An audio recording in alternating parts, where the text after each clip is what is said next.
சொல்லு அனு, என்ன என்னைக்கும் இல்லாத திருநாளா இன்னைக்கு ஃபோன் பண்ணிருக்கேன்? என்னக்கா இப்படி கேக்குற? இன்னைக்கு உனக்கு 50வது பிறந்த நாள்ல. அட ஆமா, ஞாபகமே இல்லடி. உனக்கு ஞாபகம் இல்லைன்னா என்ன, இந்நேரம் உன் வீட்டுல தடபுடலா ஏற்பாடெல்லாம் நடக்குமே. சும்மாவே சின்ன பொண்ணு பயங்கரமா ஆட்டம் போடுவா. இன்னைக்கு உனக்கு 50வது பிறந்த நாள், சும்மாவா இருக்கா அவ? இங்க யாருக்கு என் மேல அக்கறை இருக்கு இதெல்லாம் ஞாபகம் வச்சுக்கிட்டு இருக்கிறதுக்கு? என்னக்கா பேச்சியே காணோம்?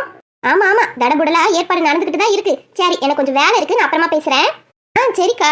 நான் பாத்துக்கிட்டு சிவனேன்னு கடந்தேன். ஃபோன் பண்ணி பிறந்த நாள் அது இது ஞாபகப்படுத்தி விட்டுட்டா. இங்க யாருக்கும் எதுவும் ஞாபகம் இல்ல போல இருக்கு. அடடே, மருமக என்ன இவ்ளோ பர்ச்சேஸ் பண்ணிட்டு வந்திருக்கா? நமக்கு பிறந்த நாள் ஞாபகம் வச்சிருக்கா போல இருக்கு. ஏன் சின்ன பொண்ணு, என்ன இத்தனை பேகு? அட அத்தை, முனக்கடையில டிஸ்கவுண்ட் சேல் போட்டிருக்கான். அதான் எனக்கு தேவையான எல்லா ட்ரெஸ்ஸையும் வாரிக்கிட்டு வந்துட்டேன். கண்டிப்பா என் பொண்ணு என் பிறந்த நாள மறந்தே இருக்க மாட்டா. எம்மாடி ராதிகா, அம்மா பார்த்தா தெரியல, முக்கியமான மீட்டிங்ல இருக்கேன். சும்மா நெய்யினாதம்மா, உன் தொல்லை தாங்காம தானே உள்ள வந்து உட்காந்து மீட்டிங் அட்டென்ட் பண்றேன். போமா அங்கிட்டு. மனசே சரியில்லை. சரி, கொஞ்ச நேரம் தூங்குவோம். சின்னதுரை, சின்ன பொண்ணு, என்ன நடக்குதுங்க? ஏத்த, இன்னைக்கு உங்களுக்கு 50வது பிறந்த நாள்னு எங்களுக்கு நல்லாவே தெரியும். சும்மா ஒரு சின்ன சர்ப்ரைஸ் பிளான் பண்ணோம், அதான். போ மருமவுல. ஏமா உன் பிறந்த நாள் போய் நாங்கெல்லாம் மறந்துடுவோம் நினைச்சியா? போமா. குடும்பம்னா என்னங்க, ஒரு நல்ல நாள்ல எல்லாரும் கூடி நிக்கிறது தானே.